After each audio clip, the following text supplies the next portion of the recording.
Coucou, bonjour et bienvenue sur cette nouvelle série de vidéos lecture réaction. Donc aujourd'hui on part à la découverte d'une nouvelle histoire, dans un nouveau décor, avec un nouveau matos, ça fait plaisir. En tout cas pour cette introduction, parce que le reste de cette vidéo a été tourné dans mon ancien appartement, donc avec l'ancien matériel, dans le non-décor que c'était. Donc désolé, va falloir endurer la mauvaise qualité encore le temps d'une vidéo. Mais qu'est-ce qu'on lit aujourd'hui? C'était pas aujourd'hui du coup, c'était il y a quelques mois, mais... Eh ben on lit Fourth Wing, donc tome 1, de Rebecca Yarros. Un résumé de l'histoire. Rien ne prédestinait Violette Sorrengail à être une cavalière. Elle était censée intégrer le cadran des scribes et mener une vie tranquille parmi les livres. Elle dont les os sont si fragiles qu'ils peuvent se briser en un instant. Mais aujourd'hui est le jour des conscriptions, et en tant que fille de la générale, elle-même cavalière et dresseuse de dragons, Violette n'a d'autre choix que de satisfaire les ordres de sa mère et de rejoindre les épreuves de sélection pour devenir dragonnière, l'élite de la Navarre. Pourtant, le simple fait d'envisager s'inscrire à cette compétition lui paraît ridicule, car les dragons ne se lient pas aux humains fragiles. Il les brûle. Mais Violette est peut-être la candidate la moins forte physiquement, elle est cependant rusée et rapide, des qualités indispensables quand on évolue dans un monde sans foi ni loi, où les alliés peuvent vite devenir des ennemis.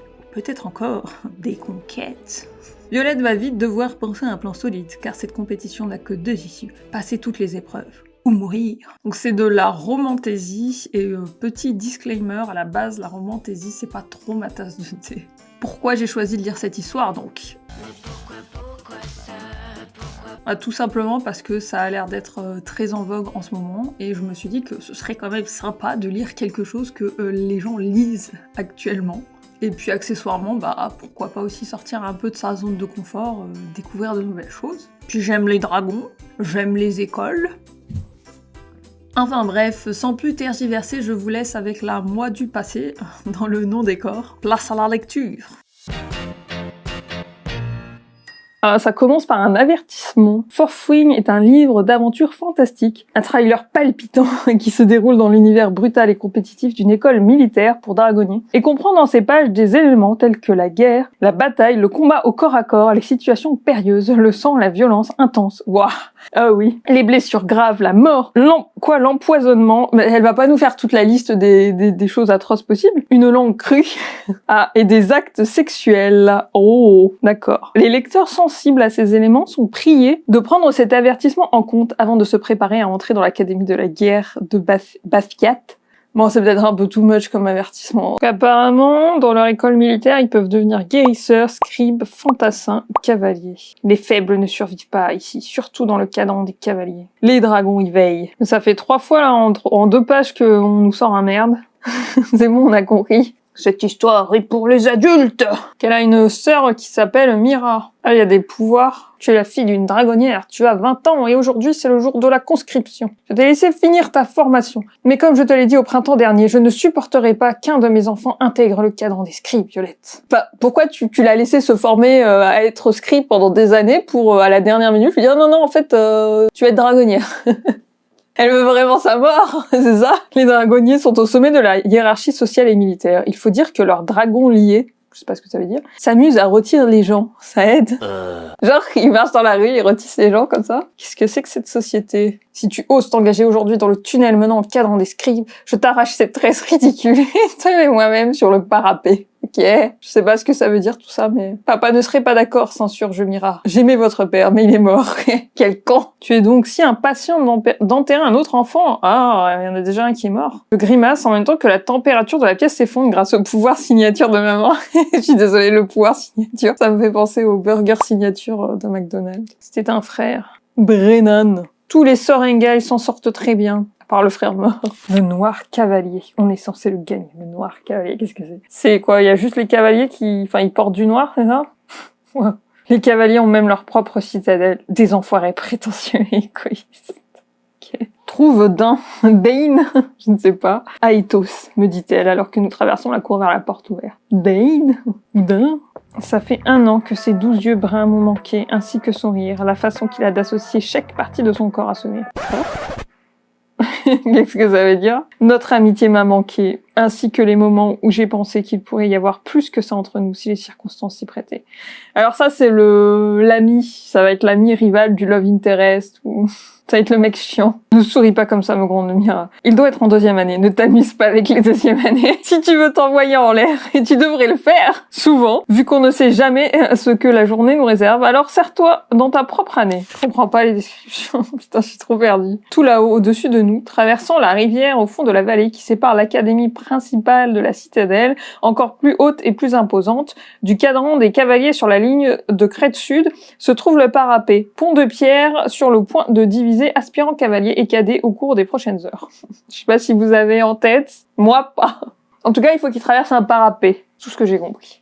Il y a des rebelles, il y a des séparatistes apparemment. Donc il y a des enfants de séparatistes qui sont marqués pour les désigner comme des enfants des traîtres. You are part of the Rebel Alliance and a traitor. Take her away. Je viens de me rappeler. Ne t'approche surtout pas de Xaden Ryerson. Xaden, on va l'appeler Xaden, j'imagine. Ce nom. Oui, ce Xaden Ryerson-là, confirme-t-elle, le regard rempli de peur. C'est un 3e année, et il te tuera la seconde où il découvrira qui tu es, ça ne fait aucun doute. Père était le grand traître, avec des majuscules. Il a mené la rébellion, dis-je à voix basse. Que fait Xaden ici? Tous les enfants des chefs ont été enrôlés pour punir les parents, murmure Mira. Maman m'a dit qu'ils ne s'attendaient même pas à ce que Ryerson passe l'étape du parapet. Puis ils ont pensé qu'un cadet le tuerait, mais une fois que son dragon l'a choisi... C'est con parce que du coup vous les laissez un peu en position de pouvoir, quoi. Le mec, s'il peut... Enfin, c'est pas comme s'il les envoyait à la fanterie se faire niquer en mode... Enfin, sur la première ligne, chair à canon, non. Ils peuvent même aller jusqu'à devenir cavalier, se lier avec un dragon. Moi, je te parie que le Xaden, s'il est pas en train de fomenter une vengeance... Bah, je sais pas ce qu'il fout. Il n'y a plus grand chose à faire à ce moment-là. Il s'est élevé au rang de chef d'aile. C'est des conneries, je fulmine. Naturellement, tous les autres postulants, sauf moi, sont ravis d'être ici. J'ai trop hâte, putain, comment Triana. J'imagine que tous les autres postulants pensent que la gloire vaut bien de prendre ce risque. Ou bien ils ont l'arrogance d'estimer qu'ils ne tomberont pas. Je ne fais partie d'aucune de ces 2 espèces. Non, moi, je suis différente. On adore ce trope. Qu'est-ce qui se passe? Elle croise un mec qui est là pour faire passer les candidats. Son cœur s'arrête. Il est grand, avec des cheveux noirs balayés par le vent et des sourcils sombres. La ligne de sa mâchoire est forte. Sa pommade porte une ombre de barbe brune. Et lorsqu'il croise les bras, les muscles de son torse et de ses bras roulent sous la peau. Oh là là, mais ces descriptions. Je déglutis. Ses yeux. Ah oui, parle-moi de ses yeux, s'il te plaît. Ses yeux ont la teinte de l'onyx moucheté d'or. Le contraste est saisissant. À m'en décrocher la mâchoire, même, tout en huilé. Ses traits sont si acérés qu'ils semblent avoir été ciselés. Et pourtant, ils sont étonnamment parfaits. Comme si un artiste avait passé toute une vie à le sculpter, dont au moins 1 année consacrée à sa bouche. Wow. C'est l'homme le plus exquis que j'ai jamais vu. Exquis! Ah, c'est comme ça qu'on dit. Après tous les merdes, les putains, les ferme ta gueule. Oh, même la cicatrice diagonale qui coupe son sourcil gauche en 2 et marque le coin supérieur de sa joue ne fait que le rendre plus sexy. Brûlant, torride. Du genre sexy à vous mettre dans le pétrin. Et ça vous plaît? Oh oui. Putain, elle est chaude, hein. Ah, évidemment, qui est-ce? Ne devinerai jamais. On va. C'est Xaden, évidemment. Je veux dire, il a le physique type du Love Interest. Voilà. Bon, jusque-là, je ne suis pas agréablement surprise. Je sais pas, pour une fois, il pourrait être blond, hein. Ou roux. Ce serait original. Il fait un pas vers moi et je lève les yeux. Encore.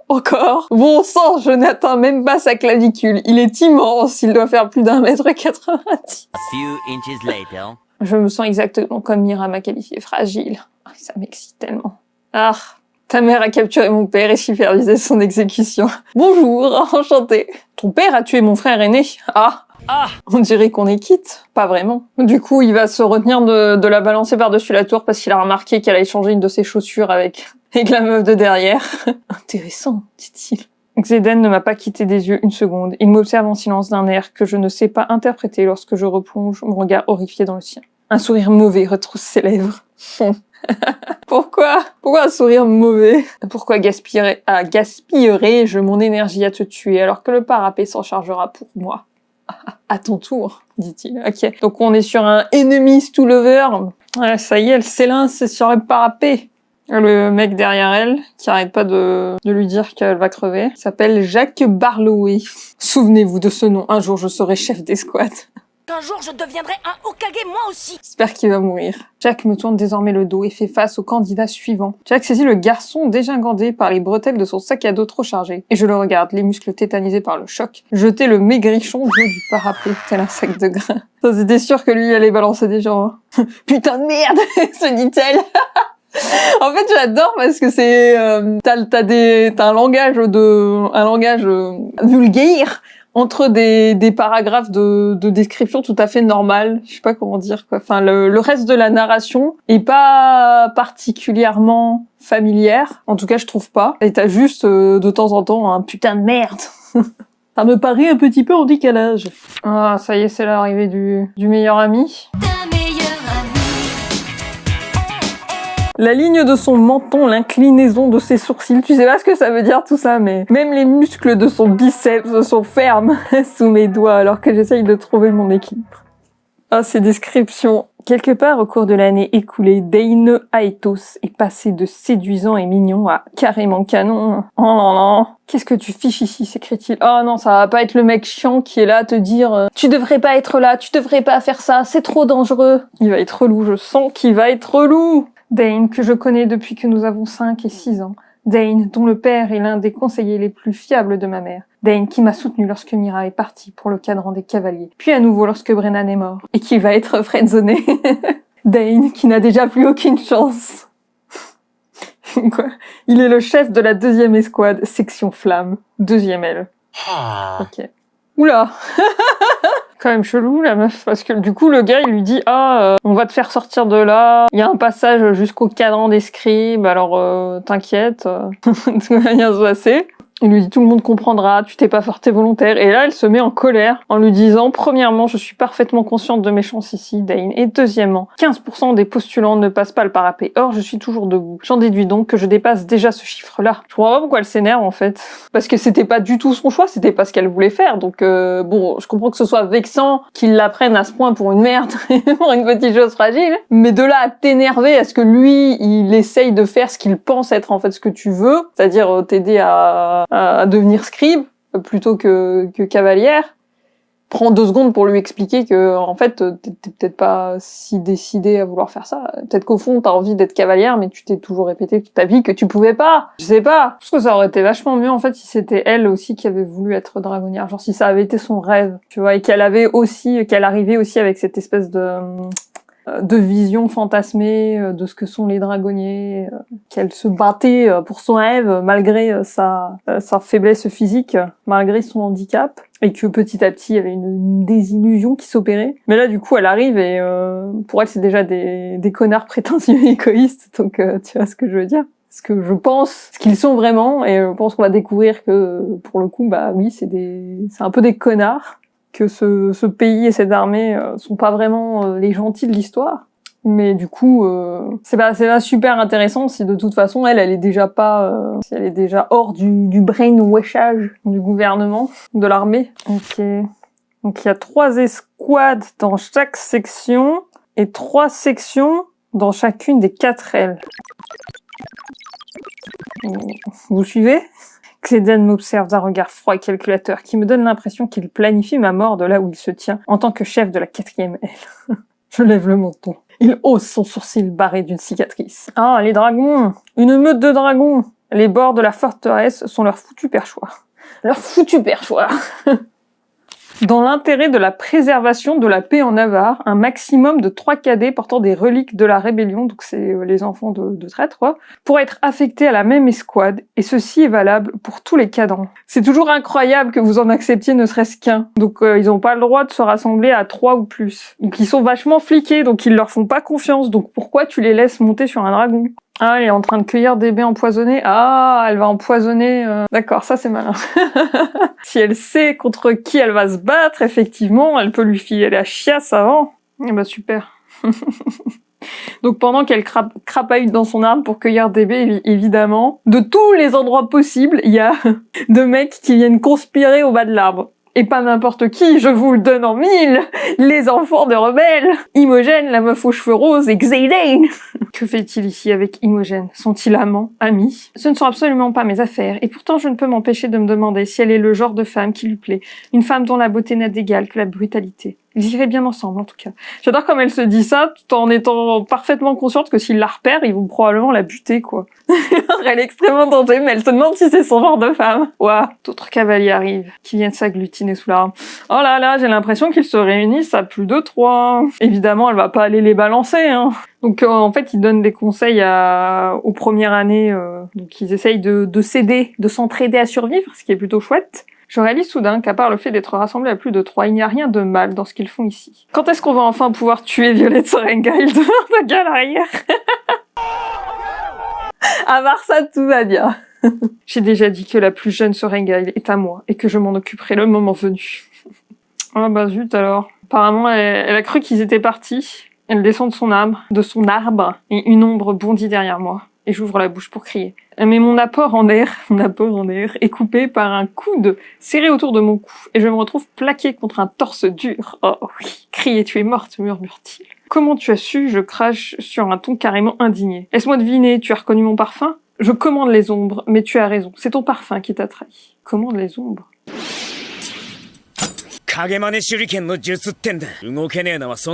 Ton pouvoir signature, c'est de manier les ombres, et je frissonne. Puis je tire ma propre lame du fourreau à ma cuisse et la brandis en tournoyant vers lui, prête à me défendre jusqu'à la mort.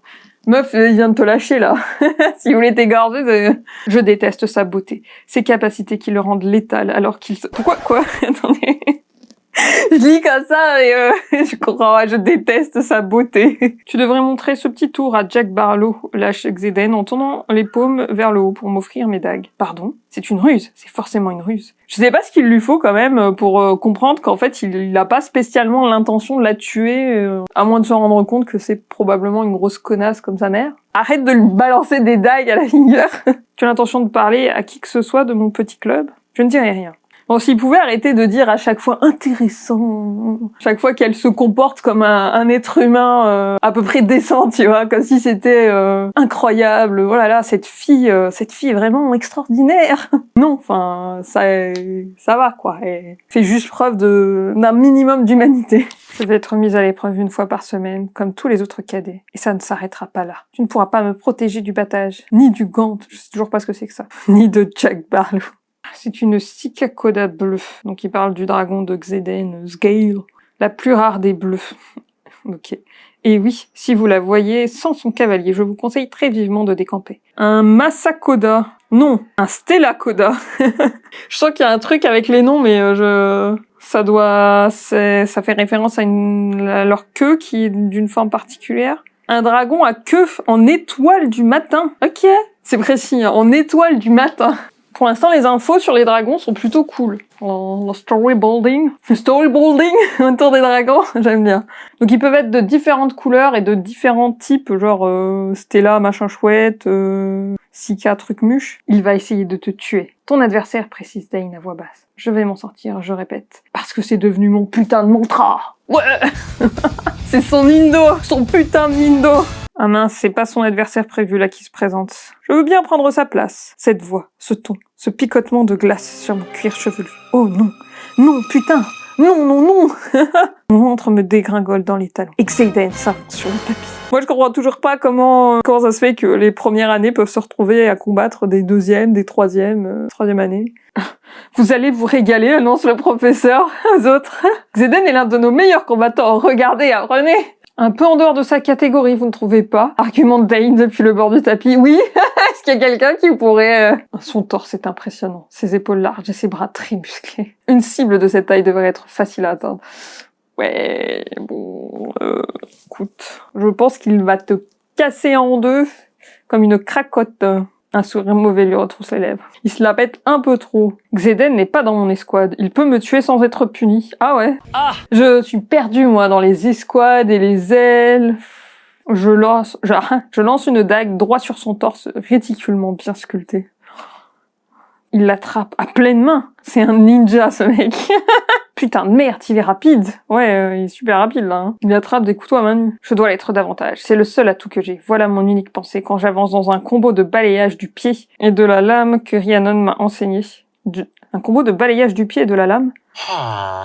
J'essaye d'imaginer, mais... C'est très intelligent d'éliminer son ennemi avant la bataille. Je te l'accorde, murmure-t-il, tout contre mon oreille. Parlez Dieu, il sait ce que j'ai fait. Bah ouais, au bout d'un moment, j'espère bien qu'ils sont plusieurs à avoir réalisé, non? Le problème, c'est que si tu ne te mets pas à l'épreuve ici, alors tu ne pourras pas t'améliorer. Tu préférerais que je meure sans aucun doute, je rétorque. Pourquoi est-ce qu'elle continue à... Pourquoi est-ce qu'elle est encore dans sa fantaisie à ce stade? Je veux dire, chaque fois qu'il avait l'occasion de la tuer, voire même de lui faire beaucoup de mal, il l'a pas fait, quoi. Oh là là, ça devient chaud. Il est lourdement allongé entre mes cuisses. Je sais pas comment elle peut avoir ce genre de pensée. Genre, elle est vraiment persuadée qu'il est là pour l'humilier, pour lui faire du mal, pour la tuer. Et il la plaque au sol, elle est en mode « Ah merde !» Je distingue des paillettes d'or dans ses prunelles d'onyx, chaque bosse et chaque crête de sa cicatrice. Magnifique, connard. Elle est complètement bipolaire, quoi. Purée. Donc il lui dit de sortir sa dague, ses doigts s'enroulent autour des miens et agrippe la poignée. La sensation de ses doigts entrelacés avec les miens fait courir le feu sur ma peau, bref, on s'en fout. Il fait glisser la pointe de la dague sur son flanc. Un coup dans les côtes aurait très bien fonctionné. Puis il guide mes mains dans son dos, se rendant ainsi vulnérable. Les reins sont atteignables sous cet angle aussi. Je déglutis, refusant de penser à d'autres choses encore qui seraient atteignables de cet angle. Je pense qu'on lui a enseigné assez de choses aujourd'hui à Boisdain. Ils sont littéralement, il est vautré entre les jambes de la fille sur le ring. Purée, en train de lui murmurer plein de choses à l'oreille. Pendant ce temps, tout le monde les regarde. Il ramène nos mains vers mes côtes et glisse la dague aux manches cloutées de rubis dans son fourreau. Un mouvement d'une intimité déstabilisante. Les femmes sans défense n'ont jamais été mon genre. Nous en avons terminé pour aujourd'hui. Oh, quel gentleman. Il a eu toutes les occasions et toutes les raisons de me tuer. Or, ça fait maintenant 2 fois qu'il me laisse la vie sauve. À quel genre de jeu joue-t-il? Eh ben, on n'est pas sorti du sable. Ah, c'est l'heure de la course d'obstacles. Place au champion. Il lui a les bras enroulés autour de la boule qui se balance. Faites venir la vachette. Je trouve quand même leur formation ridiculement dangereuse. Je sais pas si c'est vraiment nécessaire. Ce que je veux dire, c'est quand même con de concevoir des épreuves où si jamais tu te rates juste un peu, t'es mort. Parce que comment tu peux faire des progrès, tu vois ce que je veux dire? Ah, du coup, elle a pas fini non plus le parcours. Elle est restée coincée. Elle a dû redescendre. Allez, hop, oui. Oh là, je le sens pas. Ah non. C'est parti pour une nouvelle scène dans la nuit. Nouvelle scène de rencontre Violette Xeden. Ce qui va la réconforter sur la mort de sa copine. Qu'est-ce que tu fais dehors après le couvre-feu, première année? J'hésite entre fuir et rester, je rétorque. Et toi? Même chose. Connard sarcastique. Bah peut-être pas, hein. Pourquoi elle le traite de connard sarcastique? Tu veux savoir pourquoi tu es encore en vie? Parce que tu es l'étalon face auquel je me mesure tous les soirs. Chaque jour où je te laisse vivre, je me convainc un peu plus qu'il existe encore une partie de moi convenable. Alors si tu veux renoncer, s'il te plaît, épargne-moi la tentation. Et renonce, putain. Mais si tu veux faire quelque chose, alors fais-le. Quoi? Je suis trop petite pour franchir la distance. Le bon chemin n'est pas le seul chemin. Il parle comme un fortune cookie. Sur ces mots, il se retourne et s'en va. Va te faire foutre. Elle est tellement exagérément agressive avec lui. Ça me fait rire, quoi. Ça y est, c'est le jour de la présentation. Je crois qu'ils vont grimper, là, faire le parcours d'obstacles, c'est ça? Est-ce que les dragons seront là? Ça y est, c'est la dernière ligne droite vers le terrain de vol. Et devant moi s'élève une rampe en bois qui fait une saillie de 10 pieds par rapport à la paroi de la falaise. Puis s'incurve vers le haut comme l'intérieur d'un bol. L'obstacle est censé tester la capacité d'un cadet à escalader la patte avant d'un dragon. Ils ont des pattes comment les dragons? Ils ont des pattes en robe de skate. Les yeux de Xeden s'écarquillent. Et je remarque aussi le soupçon de sourire sur sa bouche, si sensuel que c'en était que ça se fait. Il devrait être interdit par le codex d'être aussi beau et impitoyable à la fois. Ah, ils sont tous arrivés en haut, ouais. Donc on arrive à la présentation. Si j'ai bien compris, c'est le moment où les dragons vont les regarder le défilé des cadets devant les dragons qui acceptent de se lier cette année. Ok. Donc il y en a qui vont se faire cramer la gueule. Il y a un dragon qui s'appelle, c'est un Penacoda. Détendez-vous, les Pennacoda ne se lient pas, seulement avec un bon coulis. N'hésitez pas à regarder les dragons, surtout lorsqu'ils montrent leur queue. En revanche...